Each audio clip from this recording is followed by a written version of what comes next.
Bonjour, encore c'est votre frère Denis Kalinga Wachipamba dans notre nouvelle séance sur Ingeta Africa. Aujourd'hui, nous allons parler sur un sujet qui fait débat ces derniers temps.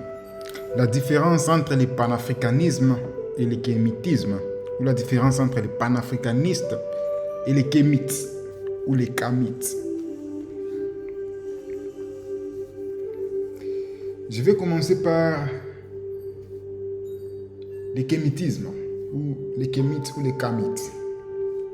En fait, c'est quoi l'origine du kémitisme ou du kamitisme? Donc, on peut dire soit kamite, soit kémite, soit kémitisme, soit kamitisme. Je vais interchanger les deux termes parce que c'est la même chose. Il y a des origines. La première origine, c'est dans l'Égypte ancienne. La deuxième origine, nous allons la trouver dans la Bible. Je sais que vous êtes surpris, mais oui, la Bible reconnaît les kamites ou les kémites. Mais la première origine dans l'Égypte ancienne, parlons-en. Les Égyptiens, parce que le mot Égypte, c'est un mot étranger, c'est un mot qui a été apporté. Mais les gens qui habitaient l'Égypte à l'époque, donc les bâtisseurs des pyramides, ces pharaons ne s'appelaient pas des Égyptiens. Ils s'appelaient des Kémites ou des Kamites, parce que leur terre s'appelait Kemet. Donc, ils écrivaient ça K-M-T. Ils n'avaient pas de voyelles. Et maintenant, K-M-T, c'est Kemet. Donc, maintenant, vous pouvez décider de mettre des voyelles. Ça peut être Kemet, ça peut être Kamat, ça peut être Kamit, ça peut être Komont. Mais ils écrivaient seulement K-M-T. Dis-moi si on traduit leur écriture à nos écritures actuelles. Donc, c'est ça l'origine des Kémites ou des Kamites. Donc, ce sont des habitants de l'Égypte ancienne. Cette Égypte qui a fait des grandes merveilles. Donc, la mère de toutes les civilisations, la mère du savoir, l'origine de tout ce qui existe aujourd'hui comme science, technologie, médecine. Kemet. Kemet en soi signifiait terre noire ou terre des noirs. Et par terre noire, bien sûr, ceux qui sont contre l'idée que l'Égypte avait des hommes noirs aiment dire que ça signifie que la terre était noire, donc le sol était noir.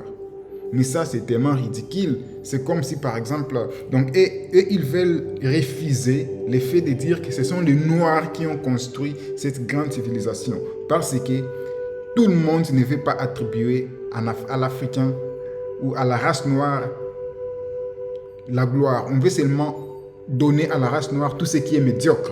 Alors, accepter que cette Égypte qui fut glorieuse et puissante, le berceau de toute civilisation, était construit par les Noirs, ça fait mal à beaucoup de gens. La raison pour laquelle Kemet, on aime dire que ça signifie seulement terre noire. Non, c'était la terre qui était noire, mais ce qui était là était blanc.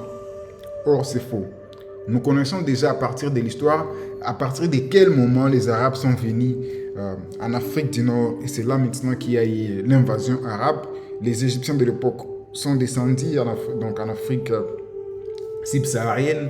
Et c'est maintenant là que la race de l'Afrique du Nord a changé. Mais on peut dire, avec toutes les preuves à l'appui, et même bonne conscience, que Kemet ne signifiait pas que la terre était noire, mais ça signifiait la terre des Noirs. C'est comme aujourd'hui, disons par exemple dans l'Afrique subsaharienne, le Congo, le Cameroun et tout ça. Supposons que dans 10 000 ans, on retrouve des grandes choses là et puis on dit que non, ça ne peut pas être créé par des Noirs. Donc, mais on va trouver dans certains documents où on écrit ça s'appelait Afrique noire. L'Afrique du Nord s'appelait l'Afrique blanche, ça s'appelle l'Afrique noire. Et puis les gens vont dire que non, par Afrique noire, ça veut dire la terre était noire. Ça ne veut pas dire qu'au Congo, il y avait des noirs. Donc c'est aussi ridicule que ça. Mais dis-moi, c'est ça l'origine des Kémites ou des Kémites. Et pourquoi les Africains actuels s'approprient ça? Je crois que nous allons parler de ça un peu plus tard. Mais dis-moi, sur un point historique, nous avons déjà des preuves à l'appui l'origine des Kémites. Donc ils s'appelaient donc les Noirs. Kam signifie noir. Kem signifie noir. Donc si tu es noir, tu es kémite. Que ça te plaise ou pas. Et je sais que si tu es religieux, ça te fait mal, mais maintenant, nous allons voir qui dit la Bible sur ça. Dans Genèse, chapitre 10, on nous parle de la postérité des fils de Noé. Noé avait 3 fils, selon la Bible. Bien sûr, comme j'ai dit, la Bible, ce sont des textes sacrés qui ont été assemblés, mais ça, c'est un sujet pour un autre jour. Mais selon la Bible, on a déjà vu selon l'histoire de l'Afrique. Maintenant, selon la Bible, Noé avait 3 fils, Sem, Cam et Japheth. Et puis, par après, on nous parle des descendants de Sem. Et quand on parle des descendants de Sem, on vient voir que donc, Sem était l'arrière-grand-père des Sémites d'aujourd'hui. Donc, les Arabes, les Juifs et tous ces peuples.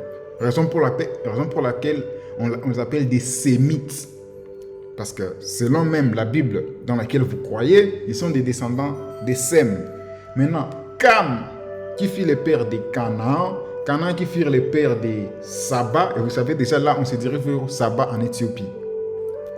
Comme dit la reine de Saba, donc comme vous savez, donc à cette époque, les lieux, parfois ça prenait les noms de leurs ancêtres. Même aujourd'hui, si vous croyez dans la Bible, on appelle Israël, c'était le nom de Jacob, n'est-ce pas? Donc pour dire maintenant, Cam qui fut le père de Canaan, Canaan qui fut le père de, je crois, de la Bible ici, de Saba. Donc nous voyons déjà que ça descend en Afrique. Leur grand-père, donc parmi les humains qui ont survécu après le déluge, c'était Cam.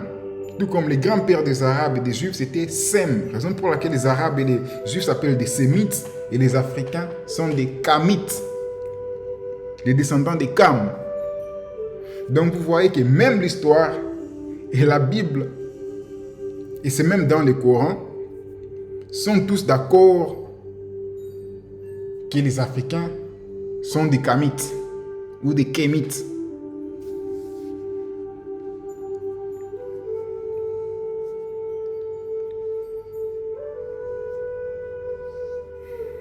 Bien sûr, il existait d'autres civilisations. Il y avait l'Empire Congo, ou le Royaume Congo, l'Empire du Mali, le Royaume Luba.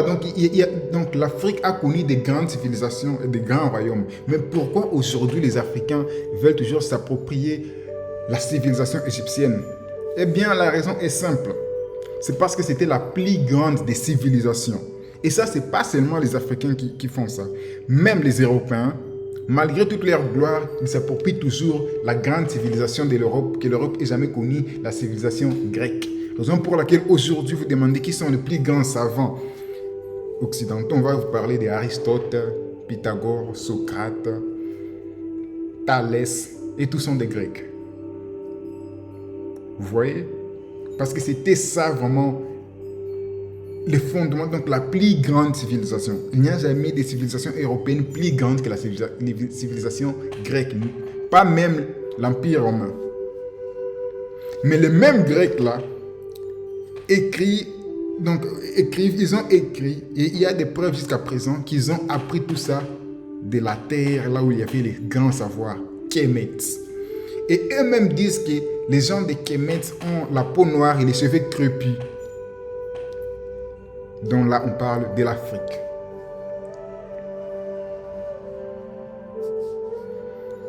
Maintenant, comme vous voyez, donc, le kémitisme, c'est l'expression de la fierté de ce que fut l'Afrique à l'époque.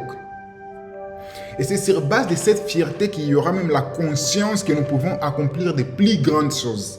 Parce que tu ne peux pas passer 500 ans à dire à quelqu'un qu'il est bête, que c'est un esclave, qu'il est idiot, qu'il n'a jamais rien fait, et puis espérer que vous allez lui dire change ta mentalité et que ça change comme par magie. Non, tu dois lui montrer ce qu'il a fait de grand avant. Donc, ce que ses ancêtres ont fait des grands, les gens qui ont son sang et sa couleur ont fait des grands. Si, prenons un exemple. Imaginons que vous êtes dans la route et il y a 100 voitures. On demande, cette voiture a été créée par qui? On parle allemand. Celui-là parle allemand, celui-là parle allemand, ou celle-là parle allemand, celle-là parle allemand. Toutes les voitures sont que parlent allemand. Et vous êtes au Congo. Est-ce qu'il y aura un Congolais qui aura la conscience de dire qu'il peut aussi faire la même chose? Non. Mais si vous dites que non, cette voiture a été faite par un Congolais, celle-là par un Congolais, celle-là par un Congolais, vous lui montrez les choses de cette perspective, naturellement, il va se dire, si un Congolais a fait ça, moi aussi je peux le faire. Et je peux même prouver. Il y a des choses que j'ai fait en entrepreneuriat chez moi au Congo, même si ce sont des nouvelles choses, mais il y a d'autres jeunes qui commencent à se dire, ah, donc c'est possible. Et pourtant, quand les mêmes choses étaient faites au Congo par un blanc, il n'y a aucun Congolais qui pense qu'il peut aussi le faire. Donc, le kémitisme, ou la fierté de ce qu'était l'Égypte, chez les kémites, c'est une façon de booster leur confiance, de savoir que donc on ne peut devenir grand que si on a une grande histoire.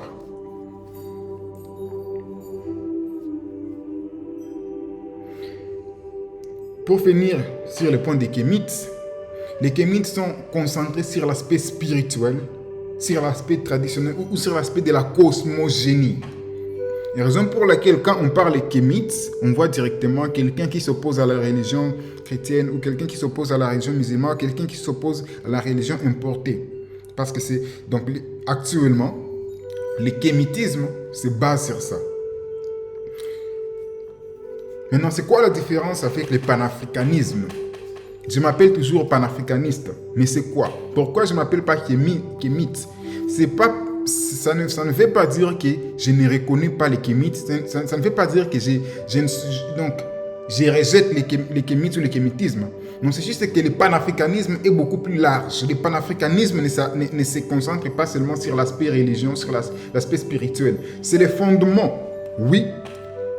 La croyance, la spiritualité ou l'identité culturelle, c'est ça le fondement. Mais bien sûr, pour que l'Afrique s'élève, on doit aussi préparer autre chose. Comment relever l'Afrique économiquement, comment devenir unis, comment élever l'Afrique financièrement, comment élever... Donc ça déjà, ça tombe sur l'aspect économique. Et c'est là maintenant que vient le panafricanisme. Panafricanisme en soi qui signifie Afrique unie, l'unité de l'Afrique et tout ce qui se rapporte à ça. A parmi ces branches le kémitisme. Parce que dans le panafricanisme, il y a l'aspect économique, il y a l'aspect culturel, il y a l'aspect traditionnel, il y a l'aspect sportif, il y a l'aspect tout, mais aussi l'aspect spirituel. Et bien qu'il y a plusieurs spiritualités en Afrique, il y a toujours les communs. Je crois que si vous lisez les livres comme le professeur Cheikh Anta Diop disait, il y a toujours un point commun dans toutes les spiritualités africaines. Raison pour laquelle on appelle ça la spiritualité négro-africaine. Et le kémitisme, je crois jusque-là, c'est ce qui prône le plus. Mais le panafricanisme en soi ne regarde pas seulement sur l'aspect religion, l'aspect croyance, mais sur toute l'émergence de l'Afrique, tout en acceptant ce que font les kémites. Bien sûr, actuellement, il y a des frères kémites qui passent leur temps en train d'insulter les autres sur les réseaux sociaux. C'est une approche propre à eux. Parfois, moi, je ris. Vous ne me verrez jamais en train de faire la même chose parce que même dans ces mouvements, il y a des élites. Donc, tout comme vous ne voyez pas, ce ne sont pas tous les pasteurs qui sont là en train de répondre aux kémites. Il y a certains croyants qui se donnent cette responsabilité, mais les pasteurs, ils peuvent seulement lire et rire. Les prêtres, ils peuvent seulement... Parce que dans chaque mouvement, il y a des élites. Et c'est difficile de voir une élite commencer à se mettre dans des combats terre à terre sur les réseaux sociaux. Donc, autant qu'il y a des kémites qui sont en train d'insulter les gens sur les réseaux sociaux, il y a aussi des croyants ou des religieux qui sont en train d'insulter les gens sur les réseaux sociaux. Moi, je n'approuve pas ça, mais si c'est leur approche à eux de booster les gens à remettre les choses en question, alors bonne chance. Mais je crois, d'une manière logique et claire, vous comprenez maintenant c'est quoi le panafricanisme et c'est quoi le kémitisme. Et je vais conclure en disant que la tradition africaine, la spiritualité africaine n'a rien de diabolique. Plutôt, ce sont les croyances importées qui ont des choses diaboliques. Je ne crois pas que la franc-maçonnerie, c'est créé par des Africains. Non. Mais pourtant, dans leur cérémonie, ils jurent sur la Bible. Je ne crois pas que les Ku Klux Klan, les KKK, c'est par des Africains. Non. Je ne crois pas que les Illuminati, ce sont encore des Africains. Non. Donc vous trouvez que accuser la spiritualité africaine de sorcellerie ou de diabolique, c'est juste une sorte d'esclavage mental. On vous a collé ça dans la tête, ce qui est faux et archi faux. Bien sûr, il y a des gens qui peuvent utiliser